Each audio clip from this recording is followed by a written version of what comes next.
warahmatullahi wabarakatuh. Waalaikumsalam warahmatullahi wabarakatuh. Alhamdulillahirabbil alamin wassalatu wassalamu ala asyrafil anbiya'i wal mursalin wa ala alihi washabbihi ajmain.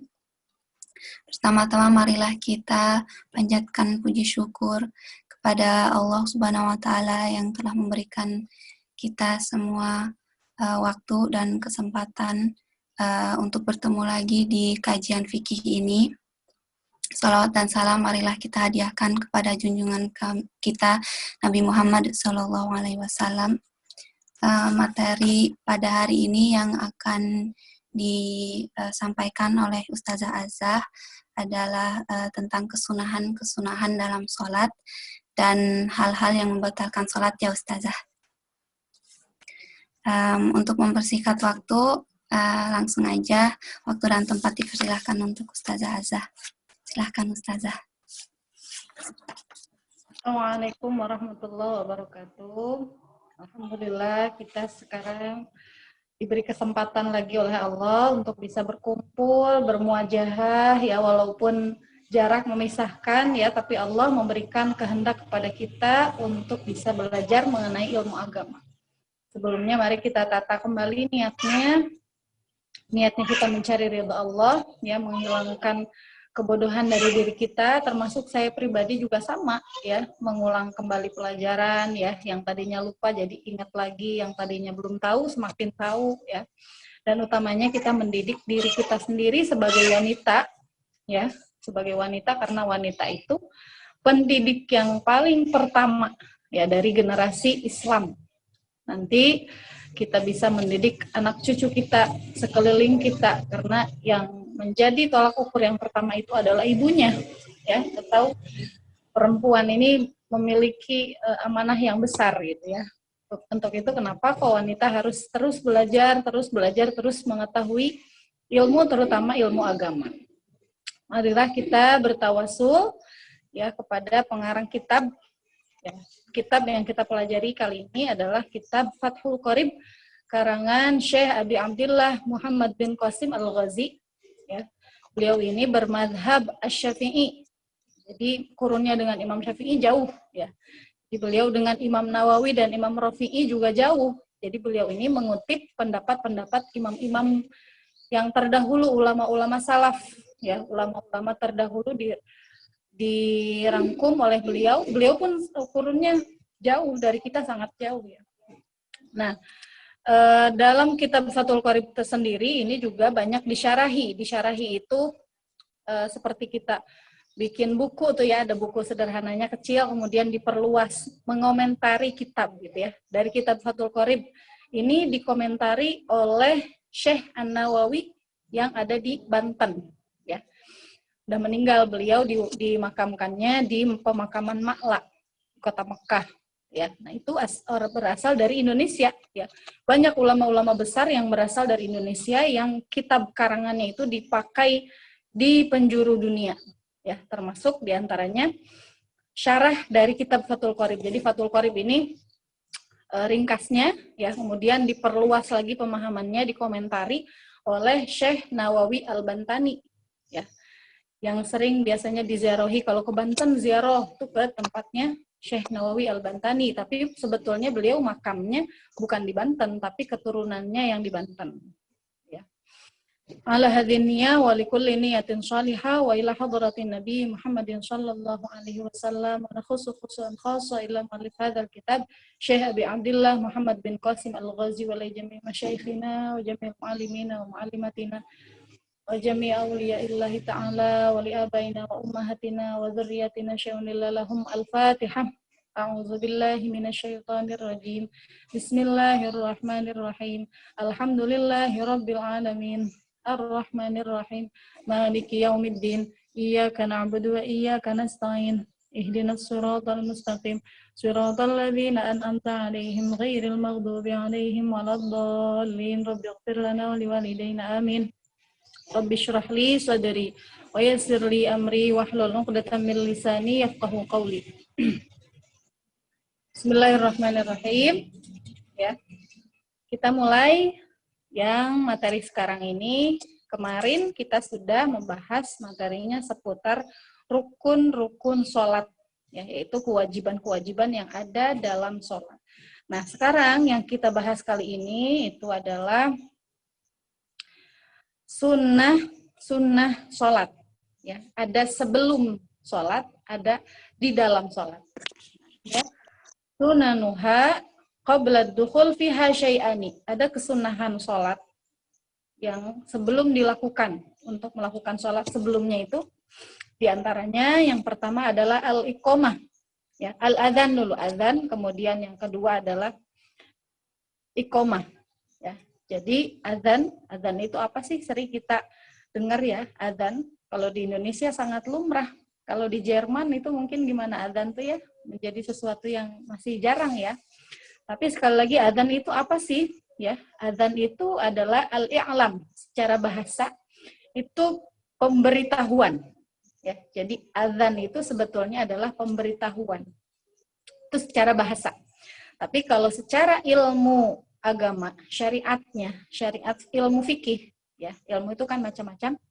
Secara syariat ilmu fikih itu azan adalah zikrun makhsusun lil i'lami bidukhuli waqti shalah mafruḍah. Ya. Azan adalah zikir khusus, ya, yang ditentukan untuk memberitahu bahwa waktu sholat telah masuk. Ya. Jadi azan itu sebagai pengingat bahwa waktu sholat sudah masuk. Maka azan ini dilakukan sehari 5 kali.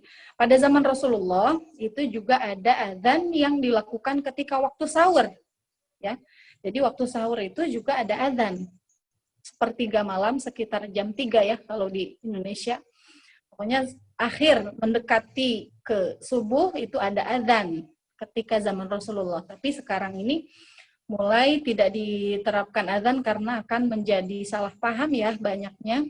Maka yang diterapkan itu bukan azannya tapi disebutnya tarhim, ya, karena biasanya zikirnya itu ya arhamar rahimin gitu ya, yang biasanya yang tua-tua itu ya, mbah-mbah yang sepuh biasanya yang bangun subuh-subuh, sebelum subuh itu disebutnya tarhim, atau membacakan wirid-wirid ya, apa itu sholawat atau istighfar ya, yang tujuannya membangunkan biar orang lain mau bangun.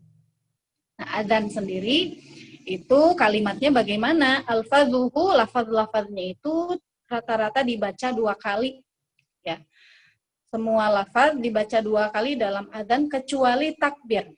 Takbirnya 4 kali. Nah, untuk azan, bagaimana wanita? Ya, boleh nggak wanita melakukan azan? Misalkan, kok pernah ya ada di satu tempat yang tiba-tiba perempuan disuruh azan? Ya. Azan ini hanya diperuntukkan untuk laki-laki. Ya.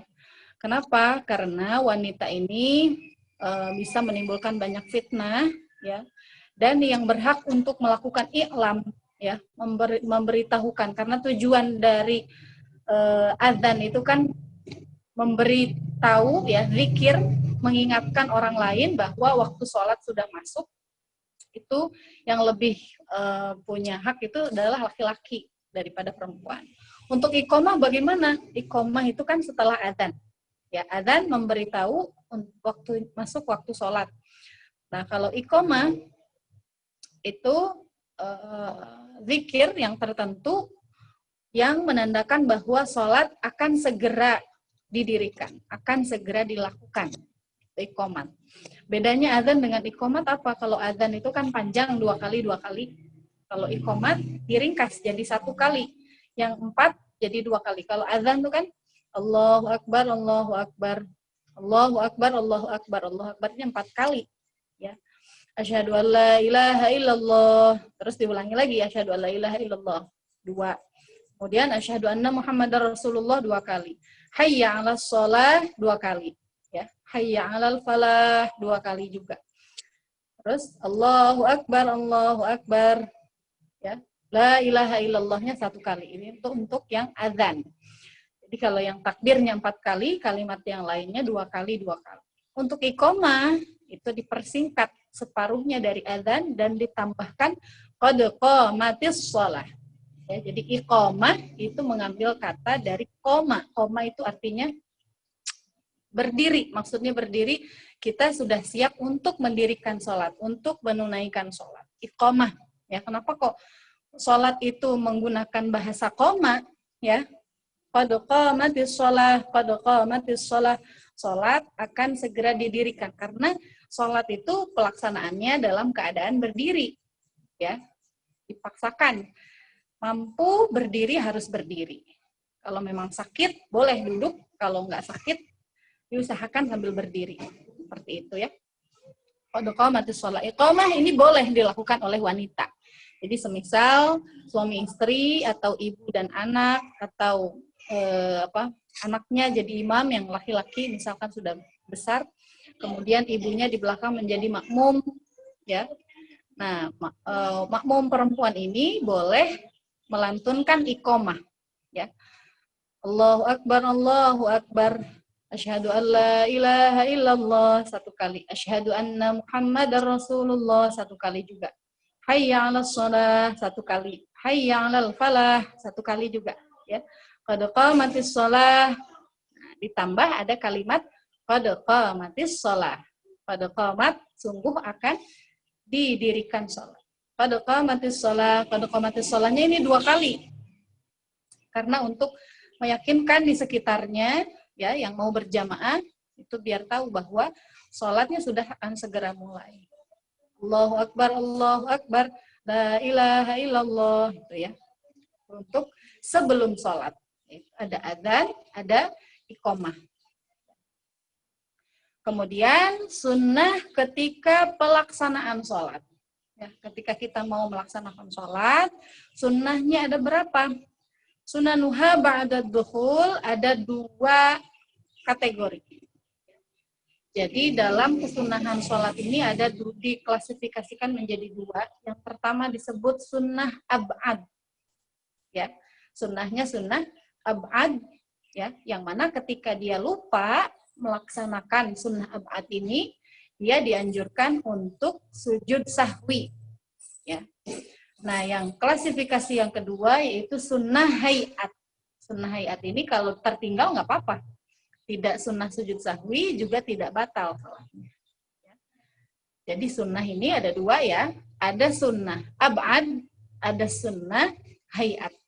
Sunnah ab'ad apa saja? Sunnah ab'ad sekali lagi, sunnah ab'ad itu adalah kesunahan dalam sholat yang apabila tertinggal, dia dianjurkan untuk menambah sujud di akhirnya sebagai sujud, dia tuh lupa, gitu, ya. Disebutnya sujud sahwi itu lupa karena tertinggal. Contohnya apa? Seperti duduk di antara 2 sujud, ya. Duduk di antara 2 sujud itu kan, duduk di antara sujud. Tahiyat yang pertama, bukan duduk di antara 2 sujud, ya. Jadi sunnah hayat ini, sunnah ab'ad ini yang apabila lupa, tertinggal, itu dianjurkan untuk sujud sahwi, ya. Yang pertama kunut, ya. Dalam kunut ini mencakup mulai dari Allahumma hdina fi man hadait, wa'afina fi man afait. Berikut juga salawatnya.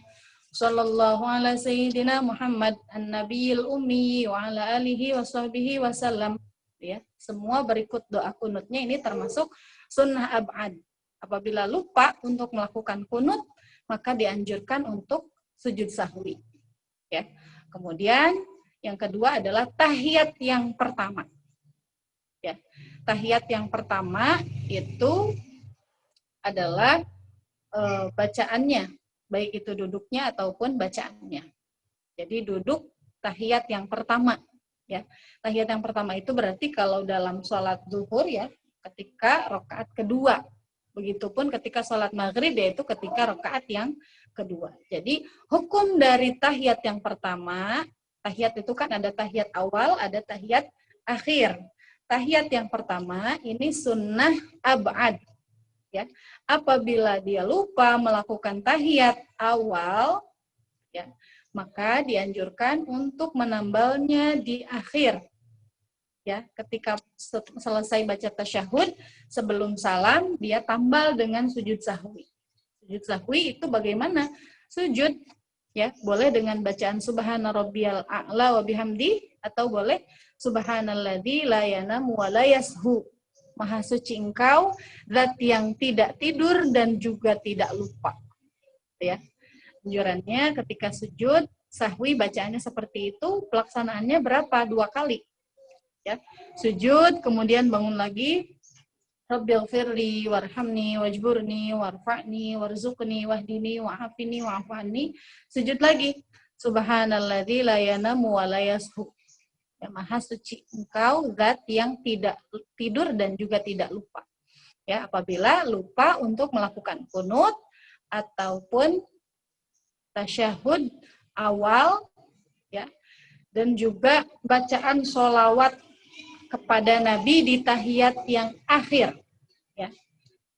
Jadi kunut ini adanya di rakaat kedua ya. Satu-satu dulu dibahas ya. Jadi dalam kunut pelaksanaannya bisa di sholat subuh ataupun pada sholat witir ketika di bulan Ramadan. Ya. Kalau sholat tarawih kan ada witirnya terakhir ya. Witir yang paling terakhir ya. Yang ketiga, witirnya kan 3 dipisah 2 kemudian 1 ya. Nah, satunya ini akhirnya itu di 15 akhir ya. Kan Ramadan itu 30 hari, maka ketika sudah tanggal 16 itu setiap witirnya dianjurkan untuk membaca kunut. Ini gimana ini kunut ya? Kunut tersendiri ini banyak perbedaan ulama. Ya. Karena kita mengikuti mazhab Imam Syafi'i ya, yang mengatakan beliau hasil dari penelitian dalil-dalil yang beliau kumpulkan bahwa kunut ini termasuk sunnah ab'ad. Ya. Nah, kalau Imam Hanafi, Imam Hambali dan Imam Hanafi itu beliau tidak menggunakan kunut. Jadi dari keempat imam ini, imam mazhab yang terpercaya itu kan ada 4 ya, yang paling kuat di seluruh dunia itu ada 4 imam mazhab. Mazhab Syafi'i, mazhab Hanafi, Maliki ya, dan Hambali. Imam Hambali dan Imam Hanafi ini beliau pahamnya bahwa kunut ini bukan sunnah ya, maka tidak melakukan kunut. Tuh. Jadi kalau misalkan ketika kita sholat di suatu tempat berjamaah dengan imam yang imamnya itu tidak membaca kunut, sedangkan faham kita Imam Syafi'i yang menggunakan kunut, terus gimana? Kita ikut dengan imam, ya. Jangan kita baca kunut sendiri, ya. Karena kunut itu memang sunnah, ya.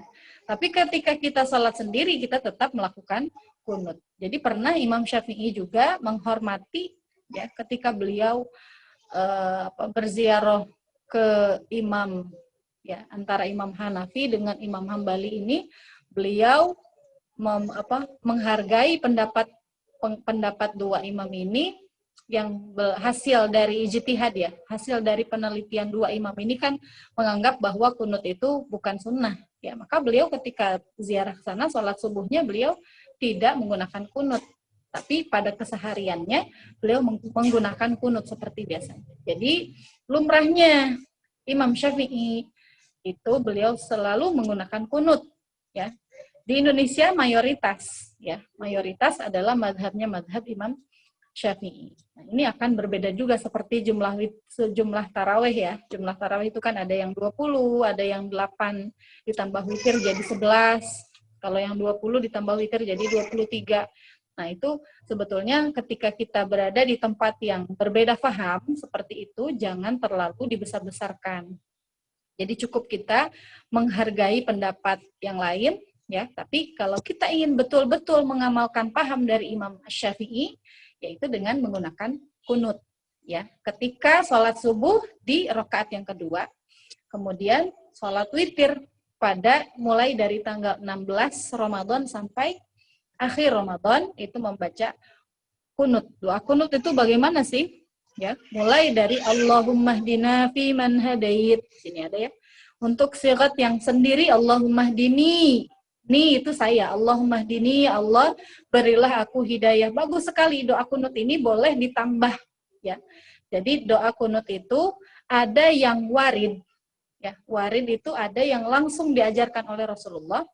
ada yang boleh kita menambahkan, ya, seperti imam-imam Mekah itu atau yang berada di Turki ya sering mendoakan orang-orang yang di Palestina, atau ketika Indonesia ada kejadian waktu itu di Palu atau waktu tsunami di Aceh ya dan lain sebagainya, itu banyak yang menganjurkan untuk kunut nazilah disebutnya ya. Jadi kunut nazilah itu kunut yang dilakukan tidak hanya di waktu sholat subuh saja, tapi bisa juga dilakukan di waktu sholat maghrib atau isya ya. Yang penting di rakaat terakhir dari sholat ya. Biasanya meminta doanya itu berupa agar diselamatkan daerahnya dan lain sebagainya. Begitupun ketika awal pandemi kemarin ya, sempat ada himbauan untuk selalu membaca doa kunut nazilah setelah setiap sholat. Ya. Jadi kunut ini menurut mazhab Syafi'i merupakan kesunahan yang apabila tertinggal maka dianjurkan untuk ditambal di akhir dengan sujud sahwi. Ya. Jadi tadi sunnah ab'ad yang dianjurkan untuk sujud sahwi, tadi pertama adalah kunut, ya. Kemudian yang kedua tahiyat awal, ya. Kemudian yang ketiga ada lagi itu bacaan sholawat kepada keluarga Nabi di tahiyat akhir. Ya, tahiyat akhir kemarin kan rukun yang ke-14-15 ya. Jadi tahiyat akhir kemarin asyhadu an la ilaha illallah wa asyhadu anna muhammadar rasulullah. Kemudian Allahumma sholli ala sayyidina Muhammad. Nah, rukunnya sampai situ. Nah, Allah ala ali sayyidina Muhammadnya ini sunnah. Terus sampai akhirnya itu sunnahnya hayat. Jadi ada sunnah yang jika ditinggalkan ya nggak masalah. Jadi cukup ketika kita misalkan terburu-buru ketika sholat ingin segera salam ya bacaannya, cukup ketika tahiyat mulai dari at-tahiyatul mubarakatus sholawatut thayyibatul lillah. Ya. Asyhadu an la ilaha illallah wa asyhadu anna muhammadar rasulullah. Allahumma sholli ala sayyidina Muhammad wa ala ali sayyidina Muhammad. Kita langsung salam itu cukup. Ya. Jadi Allahumma sholli ala sayyidina Muhammadnya ini masuk rukun, wa ala ali sayyidina Muhammadnya ini sunnahnya sunnah ab'ad. Setelahnya berarti apa? Allahumma sholli wa barik ala sayyidina Muhammad wa ala ali sayyidina Muhammad. Ya, kama shallaita sama kama barakta ala sayyidina Ibrahim itu sudah sunnah. Ya, sunnah yang disebut dengan sunnah hayat. Kita bahas sunnah hayat ya. Jadi tadi saya ulangi lagi, ada sunnah ini terbagi menjadi dua dalam sholat. Ada sunnah ab'ad yang ketika ditinggalkan maka dianjurkan untuk sujud sahwi, ya, sujud karena lupa. Kemudian ada sunnahnya sunnah hayat. Sunnah hayat itu seperti apa? Sunnah hayat itu apa? Sunnah yang mana itu bukan termasuk rukun ya, dan juga bukan sunnah ab'ad yang apabila tertinggal maka sholatnya tetap sah dan tidak dianjurkan untuk sujud sahwi. Ya. Warada bihayatiha. Nah, untuk sunnah hayat ini ada 15 ya. Menurut versi kitab Fathul Qorib ini ada 15. Khamsata asyar yang pertama adalah raf'ul yadaini inda takbiratul ihram. Mengangkat kedua tangan ketika takbiratul ihram itu hukumnya sunnah. Ya. Jadi kalau misalkan tangannya sakit ya, pas mau takbiratul ihram tangannya ini tidak diangkat ya. Waktu awal sholat Allahu Akbar mengangkat tangannya ini hukumnya sunnah hayat. Sunnah yang apabila ditinggalkan tidak akan mempengaruhi keabsahan sholat.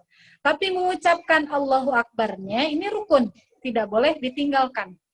Jadi artinya ketika satu saja tangannya Allahu Akbar, yang tangan satunya misalkan sakit Allahu Akbar. Nah ini mengangkat tangannya ini hukumnya sunnah. Tapi mengucapkan kalimat Allahu Akbarnya itu termasuk rukun yang tidak boleh ditinggalkan. Ya. Kemudian kesunahan yang kedua apa? Mengangkat tangan ketika ruku. Ya, ketika hendak ruku.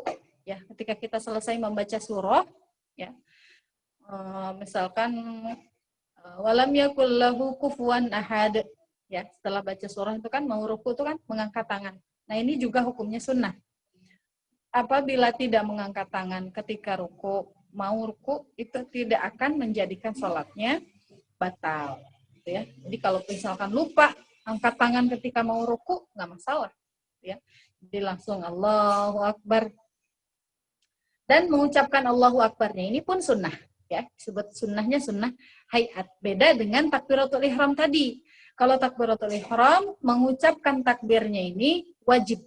Karena termasuk rukun, tidak boleh ditinggalkan. Ya, karena itu menjadi pembuka dari pertama kita sholat. Allahu Akbar, takbiratul ihram. Tapi kalau takbir yang memisah antara rukun di tengah-tengah, ya, ketika mau ruku, kemudian sami Allah liman hamidah, ya, kemudian ketika mau sujud kan takbir lagi, kemudian bangun dari sujud takbir lagi, itu sunnah. Ya. Apabila tertinggal tidak akan menjadikan sholatnya batal, tetap sah.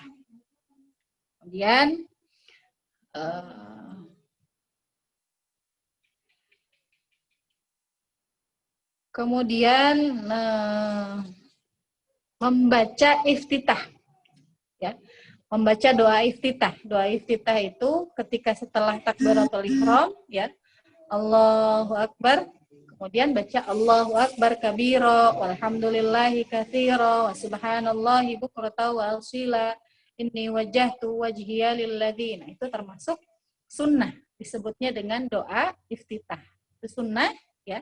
Yang apabila ditinggalkan, misalkan ketika selesai takbiratul ihram karena waktunya misalkan mepet, ya, kita tidak sempat untuk membaca doa iftitah, yang penting kita langsung membaca Fatihah, jangan sampai tertinggal. Jadi sunnahnya bacaan iftitahnya ditinggalkan tidak apa-apa, langsung kita baca Fatihah. Begitupun surah, ya, membaca surah setelah ini sebelumnya ya ta'awudz. Begitupun ta'awudz itu juga sunnah.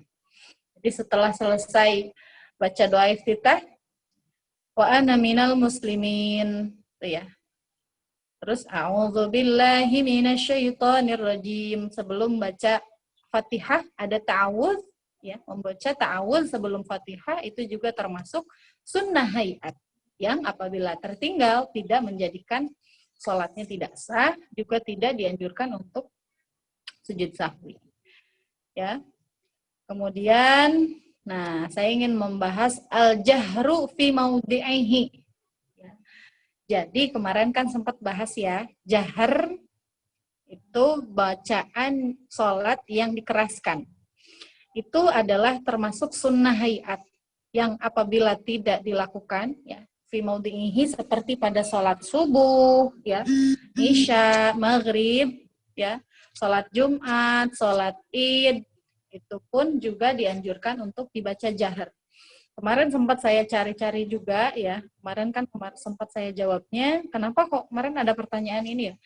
Kenapa sholat yang dianjurkan jahar itu hanya subuh, maghrib, isya, ya, sedangkan sholat zuhur dan asar kok nggak dianjurkan jahar? Ya.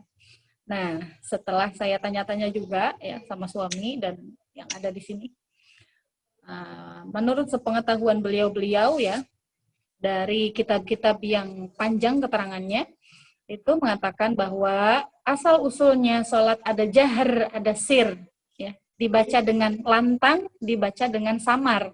Itu asal-usulnya karena pada saat pelaksanaan sholat zuhur, pertama kali yang dilakukan sholat itu adalah sholat zuhur. Ya, setelah terjadi Isra wal Mi'raj, yang pertama kali dilakukan sholatnya sholat zuhur. Nah, pada saat itu Rasulullah masih berada di Mekah. Dan beliau ini belum berani untuk menyebarkan. Artinya apa? Belum berani untuk, kan ada dakwah secara sembunyi-sembunyi ya. Rasulullah awalnya itu kan dakwahnya secara sembunyi-sembunyi.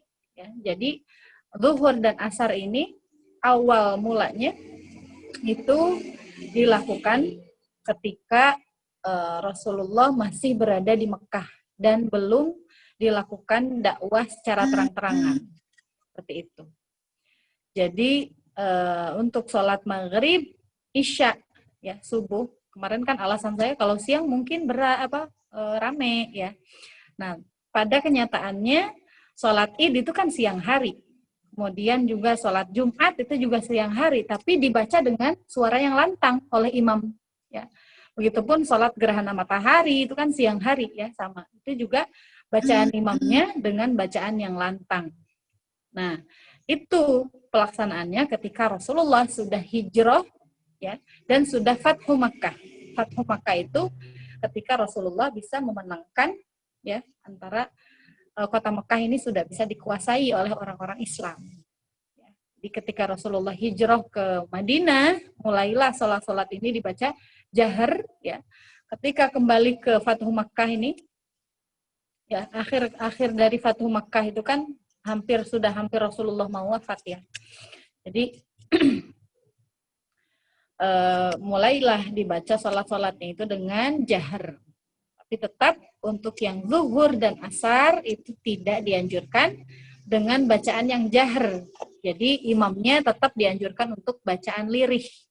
Ya. Nah, membaca secara lantang ini termasuk hayat, ya sunnah yang dianjurkan. Artinya apa? Imam itu tidak wajib membaca lantang. Ya, walaupun sholatnya sholat subuh, maghrib, ataupun isya. Jadi kalau misal ada imam yang di masjid mana misalnya ketika sholat maghrib, kok dia nggak baca-baca bismillah, tiba-tiba ruku, wah ini lupa dia nggak baca dengan lantang misalkan ya. Nah itu tidak menjadikan sholatnya batal ya, karena mengeraskan suara bagi imam itu hukumnya sunnah ya, sunnahnya sunnah hayat, tidak wajib ya, hanya dianjurkan. Begitupun membaca lirih. Wa qira'atus surah ba'dal Fatihah. Sunnah selanjutnya yaitu membaca surah setelah selesai membaca surah Al-Fatihah. Surah apa saja dalam Al-Qur'an ya. Baik itu mau dibaca dengan surah yang pendek, 1 ayat pun misalkan ya bacanya. Yasin, cukup langsung takbir, ruku, itu sudah mencukupi melakukan kesunahan membaca surah. Ya, atau mau membaca 1 ayat Qaf misalkan ya, membaca hanya 1 ayat Qaf saja, itu sudah cukup memenuhi kesunahan dari sholat, yaitu membaca surah. Jadi surahnya boleh yang pendek ataupun yang panjang ya, yang ada dalam Al-Quran. Oh iya jatuh, hati-hati. Kemudian wat takbirat tadi sudah ya. Wa qaulu sami'allahu liman hamidah, termasuk juga bacaan sami'allahu liman hamidah itu termasuk sunnah hayat. Begitupun ketika membaca bacaan i'tidal, Rabbana lakal hamdu mil'us samawati wa mil'ul ardi. Ketika sami'allahu liman hamidah kan ada bacaannya ya. Rabbana lakal hamdu mil'us samawati wa mil'ul ardi wa mil'u ma syi'ta min syai'in ba'du. Bacaan ini juga bacaan yang sunnah. Bacaan-bacaan yang selain rukun sholat itu termasuknya sunnahnya sunnah hayat, kecuali kunut. Ya, kalau kunut dan tasyahud awal sunnahnya sunnah ab'ad, yang apabila tertinggal sunnah untuk sujud sahwi. Nah, kemudian as-sujud. Wad'ul yadaini 'alal fakhdaini fil julus. Nah, dianjurkan ketika duduk itu kita meletakkan tangan di atas paha ya. Meluruskan jari-jari ini dengan dengkul. Ya. Jadi misalkan ini 2 paha ya, sebelah sini. Ini tangannya diletakkan seperti ini, baik ketika duduk di antara 2 sujud ataupun duduk tasyahud. Untuk duduk tasyahud itu dianjurkannya seperti ini. Ya, dalam riwayat ada yang seperti ini mengutarakan bahwa Rasulullah itu membentuk 5 kemudian 3, nggak tahu rahasianya apa, tapi beliau mempersiapkan. Jadi bukan gini, ya, tapi bukan gini ya, dipersiapkan sepertinya. Ataupun kalau begini juga nggak apa-apa, langsung ketika asyhadu alla ilaha illallah, ya. Jadi tahiyat itu dipersiapkan seperti ini. Kalau yang sesuai dalam kitab-kitab. Ini tangannya ketika tahiyat seperti ini, ketika duduk di antara 2 sujud seperti ini. Ujung jarinya disejajarkan dengan dengkul, dengan lutut, ya. Jadi untuk tahiyat seperti ini, ya. Jadi ketika bacaannya asyhadu alla ilaha illallah disanggah dengan ibu jari. Untuk faham dari Imam Syafi'i, ibu jari telunjuknya ini tidak digerakkan. Banyak faham ya, yang saya juga kurang tahu ya, itu mengikuti imamnya, imam siapa, yang ketika tahiyat tangannya digerak-gerakkan seperti ini, yang membentuk lafaz Allah. Ya, yang jelas itu bukan madhab Imam Syafi'i. Ya, kalau ingin mengikuti madhab Imam Syafi'i, ya, karena kita kan berusaha mengamalkan seutuhnya sesuai dengan madhab Imam Syafi'i. Karena kita tidak mampu membedah dalil-dalil, ya, maka kita harus mengikuti salah satu imam dan tidak boleh dicampur. Ya, dalam mengikuti imam madhab itu tidak boleh mencampur. Wah, enak nih imam ini, suami istri nggak batal, ikut aja lah. Oh, ikutlah madhab ini, enak nih. Kalau pakai mukena nggak apa-apa, atas bawah. Dicampur-campur paham-pahamnya, tapi kita mau wudunya wudu yang simpel seperti wudunya Imam Syafi'i. Tapi ibadah yang lain dicampur-campur itu nggak boleh. Ya, dalam mengamalkan madhab itu diusahakan ya kita bisa memenuhi sesuai dengan madhab, satu madhab itu dipenuhi semua. Kalau mau digabung dengan yang lain itu dalam masalah yang rumit boleh. Ya, seperti contohnya dalam masalah istihadah, ya, yang berbulan-bulan haidnya terus keluar, ya, dalam imam madhab Syafi'i, misalkan pahamnya berat, boleh kita pindah ke imam yang memperbolehkan. Itu dalam masalah-masalah yang rumit, ya. Tapi kalau yang selama kita bisa mengupayakan untuk melakukan madhab Imam Syafi'i, kita penuhi madhab Imam Syafi'i. Seperti tadi tahiyat ini, ya, Imam Syafi'i seperti ini, ya. Tangannya seperti ini ketika asyhadu alla ilaha illallah, ya, yang awalnya mata kita ini melihat ke tempat sujud. Selama kita sholat, mata kita melihatnya ke arah tempat sujud. Kalau kita melihat ke atas, itu termasuk su'ul adab. Su'ul adab itu apa? Adab yang tidak baik kepada Allah. Ya, maka ketika kita sholat, itu kan upaya kita menghambakan diri kepada Allah. Ya, jangan sampai kita su'ul adab kepada Allah. Ya. Nah, ketika pandangan kita ke tempat sujud, ya, tapi ketika mengucapkan asyhadu alla ilaha illallah, ini mata kita ini melihatnya ke arah jari yang satu ini. Illallah hanya satu, Allah hanya satu. Ya. Asyhadu alla ilaha illallah seperti ini. Ya. Asyhadu anna Muhammadar Rasulullah, terus seperti ini. Matanya lihat ke yang satu ini. Nah, bagaimana itu hukumnya yang seperti ini? Misalkan pernah ada yang lihat, ya, itu sebetulnya tidak perlu dipermasalahkan juga. Kalau misalkan ada yang salah satu rekan kita yang melakukan seperti itu, terus kita katakan, wih, kamu sesat, misalkan, ya. Oh, enggak, jangan seperti itu kan, biarkan. Ya, mungkin dia memang mau mengikuti paham itu. Sedikit demi sedikit kita beritahu bahwa mazhab Imam Syafi'i itu tidak seperti itu. Tapi terus gimana sholatnya yang terlanjur tangannya gerak seperti ini membentuk lafaz Allah? Katanya, ya, itu tidak menjadikan sholatnya batal karena gerakan jari ini termasuk gerakan yang khafif, gerakan yang ringan. Tidak menjadikan batal sholat, sama seperti ketika saya mencontohkan kemarin, kalau gatal misalkan di pipi, ya, jangan kita garuk seperti ini, ya, tapi tempelkan dulu tangannya, kemudian kita garuk seperti ini, mau 100 kali pun nggak apa-apa, tapi lengannya ini menempel, ya. Jadi jangan begini, tapi ini. Begitupun ini karena lengannya ini menempel, ya, ini tidak menjadikan sholatnya batal, tapi tidak sesuai dengan madhab Imam Syafi'i. Seperti itu. Kemudian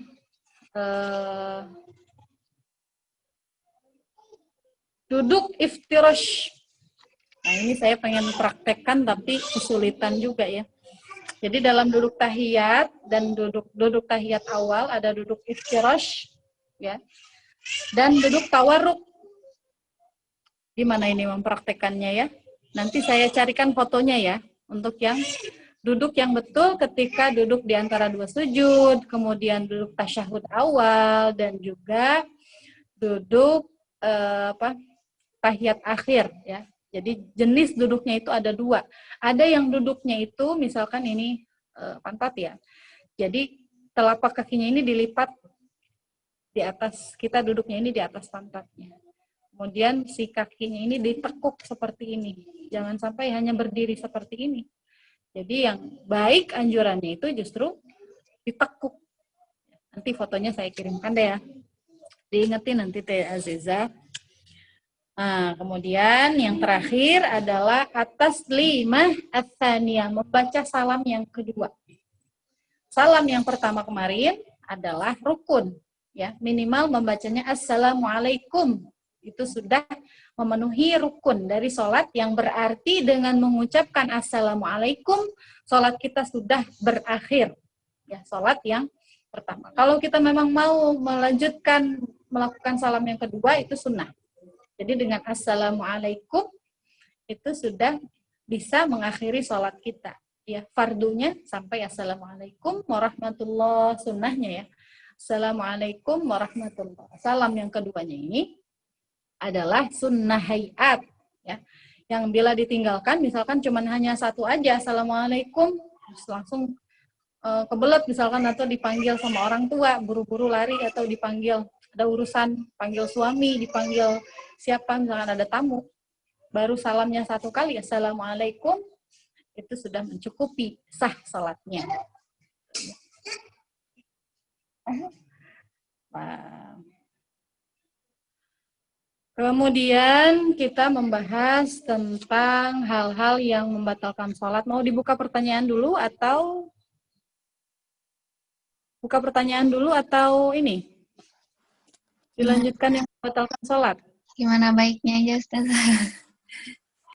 Ya, boleh. Gimana ya? Pertanyaan dulu aja. Oh iya, boleh. Pertanyaan dulu aja. Silahkan. Ya, apabila ibu-ibu, mbak-mbak, tante-tante ada pertanyaan, boleh dibukakan mic-nya atau menulis di kolom chat. Insya Allah nanti saya akan bacakan. Ya. Silahkan.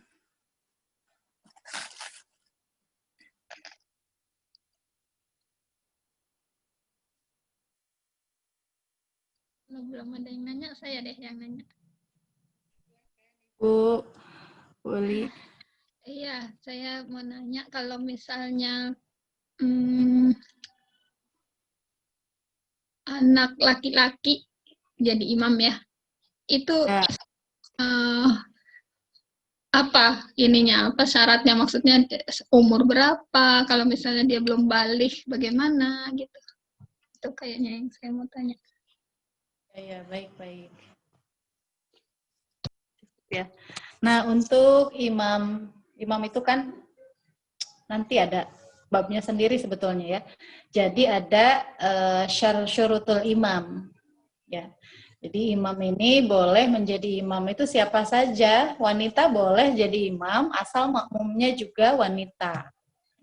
Jangan sampai makmumnya wanita ini laki-laki, ya. Nah, ini siapa imamnya? Imamnya adalah anak yang sudah bisa anak yang tamyiz tapi sudah disunat, ya. Karena kalau misalkan dia belum disunat, ya, itu ada yang mengatakan bahwa di bawah kulupnya, ya, di bawah kulupnya itu masih ada najis, ya. Laki-laki yang belum disunat itu kan kulupnya itu suka menyangkut kotoran, ya, ada kotoran yang menyangkut. Nah, maka itu bisa jadi dia sholatnya membawa najis. Ya, ketika dia menjadi imam itu kan belum bisa mengesahkan sholat yang lain gitu ya. Karena imam ini kan menanggung, harus bisa makmumnya, ya. Imam ini harus yakin betul-betul sah sholatnya. Jangan sampai menjadikan makmumnya ini yang mengikuti menjadi batal, ya. Ketika menemukan imam di celananya ada kotoran cicak, berarti gimana makmumnya? Boleh mengingatkan atau langsung boleh memutus sholat, memutus rantai dari imam, ya, niat mufaroqah, memisah dari imam. Nah, ini anak kecil yang belum disunat walaupun dia usia tamyiz. Tamyiz itu apa sih? Ya, jadi ada anak ya yang belum baligh. Dia belum usia baligh. Usia baligh itu kapan? Usia baligh adalah 15 tahun walaupun dia belum pernah mimpi ihtilam, mimpi keluar mani ya. Itu sudah dianggap baligh ya ketika usianya genap 15 tahun Hijriah. Ya, dalam hukum-hukum Islam, penetapan usia yang dilihat itu adalah bulan hijriyahnya. Ketika wanita juga sama, walaupun dia belum menstruasi, terus usianya sudah 15 tahun, ya secara hijriyahnya, maka dia sudah baligh. Nah, untuk laki-laki yang tamyiz itu apa? Tamyiz itu adalah ketika seorang anak ya bisa melakukan cebok sendiri, makan sendiri, ya, mandi sendiri, ya, istinja sendiri. Istinja itu kan cebok ya, berarti dia sudah tamyiz dan sudah disunat. Ketika dia sudah tamyiz, sudah disunat, dan dia sudah bisa membedakan, tahu hukum-hukum sholat gitu ya, sudah bisa membedakan mana fardu, mana sunnah, ya khawatirnya nanti ketika dia sholat, kalau belum bisa membedakan mana rukun, mana sunnah hayat, mana sunnah abad, nanti malah salah ya. Jadi baiknya dia ini adalah anak yang sudah tamyiz dan sudah disunat. Penting bagi kita orang tua untuk mengajarkan anak, utamanya laki-laki ya, karena dia akan menjadi imam, memberitahu ini nih sholat nih seperti ini, yang ini rukun, yang ini sunnah, ya, yang ini wajib tidak boleh ditinggalkan, yang ini kalau tertinggal nanti sunnah untuk sujud sahwi. Anak laki-laki itu harus diupayakan dia mengerti. Kenapa? Karena ketika dia sudah besar, tapi kok ibunya yang jadi imam, itu kan bisa jadi sholat si anak ini tidak sah. Apalagi kalau udah 15 tahun ya, dia sudah menanggung apapun amal dia tanggung sendiri ya, maka dari sholat ini kita ajarkan, baik itu anak kita, cucunya atau adiknya ya, diberitahu tentang mana yang wajib dalam sholat. Saya kira seperti itu ya.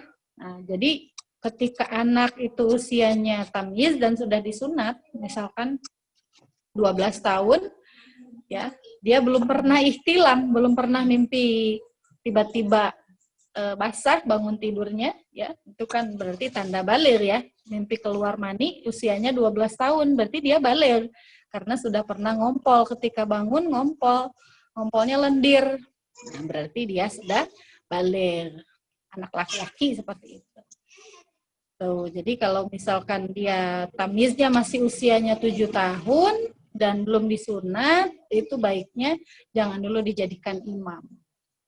Seperti itu. Karena khawatir di bawah kulupnya ini dia membawa najis. Ya. Bisa dipahami mungkin ya?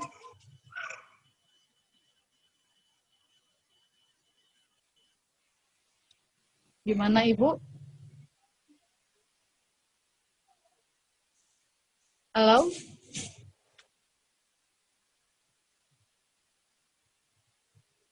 Halo? Iya, sepertinya kayaknya tadi Terputus? iya, lagi nggak ada di list sini. Oh gitu. Iya nanti sama Teh Aziza dijelasin. Jawab.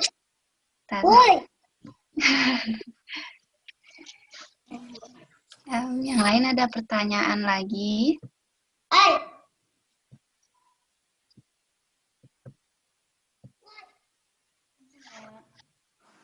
Silahkan.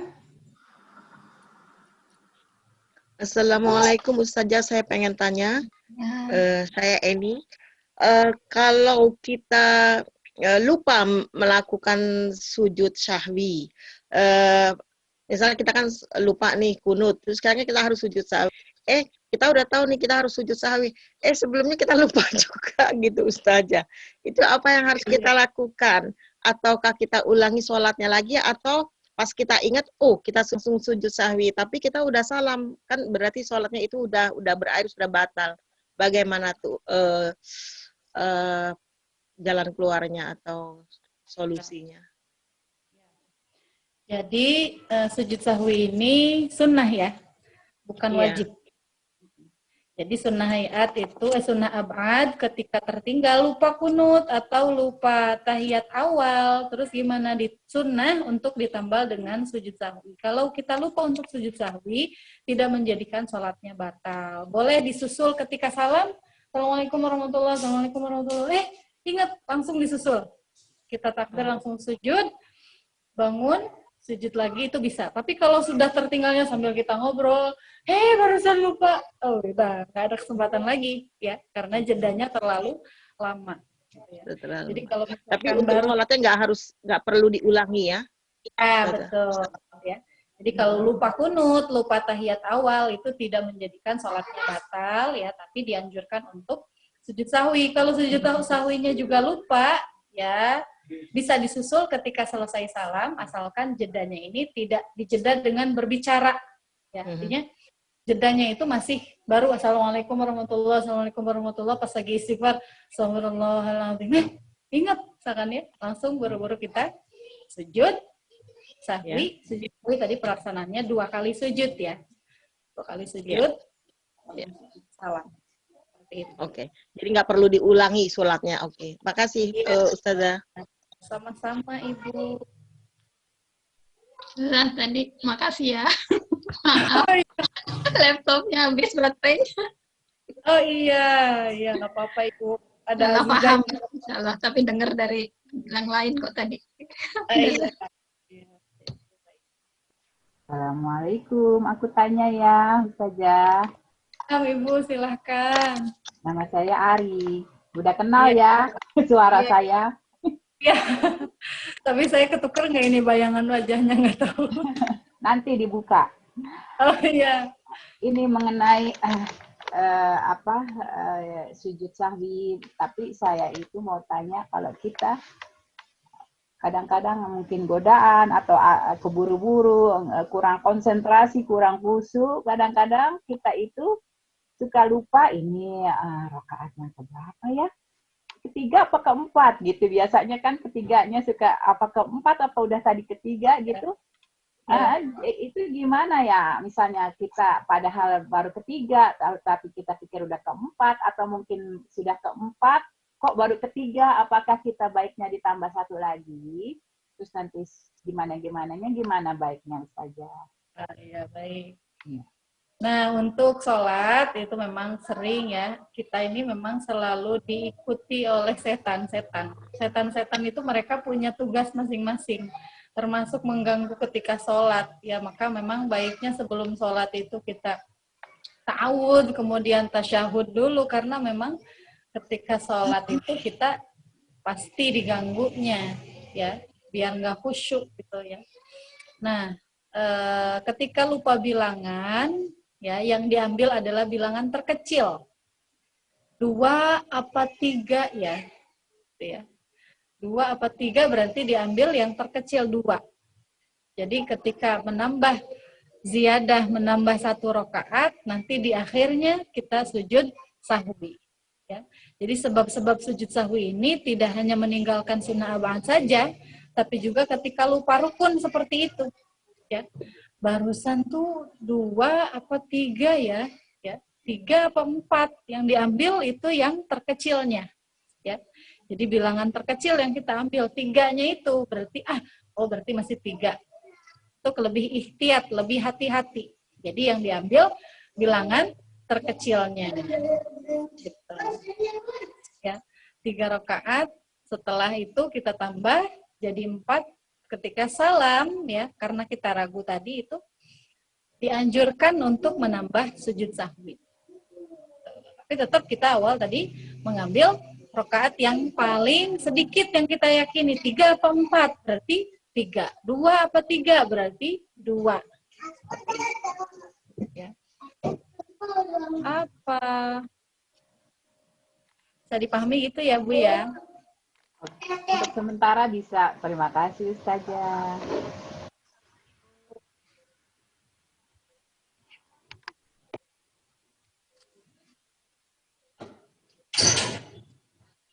Ini ada pertanyaan lagi satu, Ustazah. dari Teh Tina. Iya, Teh Tina, kemana Teh Tina? Udah join Teh Tina. Pertanyaannya, kalau bacaannya sujud sahwi dan duduk di antara dua sujud tersebut, apa bacaannya? Ya. Apa soalnya? Iya, nanti ya. Saya dulu ya. Ya, untuk bacaan sujud sahwi itu bisa dengan bacaan sujud seperti sujud subhana rabbiyal a'la wa bihamdi bisa ya, atau dengan bacaannya subhana man la yanamu wa la yashu. Subhana man la yanamu wa la yashu, diulang 3 kali. Maha suci zat yang tidak tidur dan juga tidak lupa. Ya, jadi subhana man la yanamu wa la yashu, 3 kali. Subhanaman la yanamu wa la yashu. Yanamu itu artinya tidur, yashu itu artinya lupa. Maha suci zat yang tidak lupa dan juga tidak tidur, ya. La yanamu tidak tidur, la yashu tidak lupa. Nah, di antara dua sujudnya sujud sahwi itu sama seperti di antara dua sujud yang lain. Rabbighfirli warhamni wajburni warfa'ni warzuqni wahdini wa'afini wa'afani, sujud lagi ya, sama seperti tadi, subhana man la yanamu wa la yashu. Iya kan? Lihat.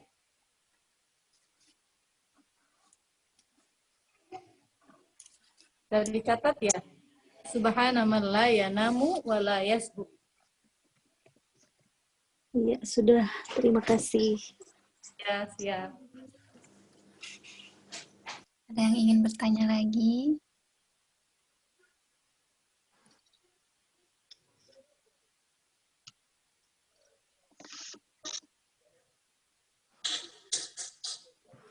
Gimana? Ada yang mau ditanyakan lagi? Kayaknya belum ada, Ustazah. Ya. Jadi ini dilanjut atau gimana nih? Ustazah masih ada waktu? Udah 1 jam loh, Azza. Azza perlu lainnya, perlu ngapain di sana lagi di keluarga kan. Nanti minggu depan lagi aja, Zah. Insya Allah ya. Jadinya saya mau berangkat pulang hari ini, terus saya pikir waduh ini nanti ngaji di jalan apa ya gitu. Akhirnya nggak jadi, ngaji di sini. Besok. Oh, besok baru lagi. Ke Sukabumi, iya. Doakan ya semuanya, mohon doanya. Sehat. Sehat. Berarti ditutup aja ya, Ustazah. Ya, silakan. Alhamdulillahirrabbilalamin. Demikian kajian kita pada hari ini. Sebelum kita mengakhiri acara ini, kami meminta Ustazah Azza untuk menutupnya dengan doa. Silahkan Ustazah. Alhamdulillahirrabbilalamin. Ya Allah memberikan kesempatan kepada kita untuk bisa mengkaji ilmu Allah di hari ini. Ya, semoga Allah ridho, Rasulullah bangga. Ya, begitupun dzurriyyahnya dan juga istri-istri Rasulullah meridhoi kita semua sebagai wanita yang meneruskan perjuangan Rasulullah, perjuangan Sayyidah Fatimah. Ya, semoga Allah memudahkan urusan kita yang sakit, semoga Allah beri kesembuhan, ya, yang belum terpenuhi hajatnya, dipenuhi hajatnya, yang punya masalah diselesaikan masalahnya oleh Allah dengan berkah majelis kita hari ini. Ya. Biridhaillah wa li syafa'ati Rasulillah wa ala kulli niyatin shalihah wa ila hadratin Nabi Muhammad sallallahu alaihi wasallam bi barakatil Fatihah. A'udzu billahi minasyaitonir rajim. Bismillahirrahmanirrahim. Alhamdulillahirabbil alamin. Arrahmanir rahim. Maliki yaumiddin. Iyyaka na'budu wa iyyaka nasta'in. Ihdinas siratal mustaqim. Siratal ladzina an'amta 'alaihim ghairil maghdubi 'alaihim waladdallin. Rabbighfir lana wa liwalidayna. Amin. Semoga sedikit dari saya ini bisa bermanfaat untuk semuanya, tidak hanya berhenti di diri kita saja, ya. Kita upayakan bisa ilmu yang kita ketahui ini kita sebarkan kepada adik, kakak, kepada anak-anak, ya, kepada orang tua, cucu, semuanya kita beritahu yang belum tahu agar ilmu Allah ini semakin menyebar luas kepada semua kalangan.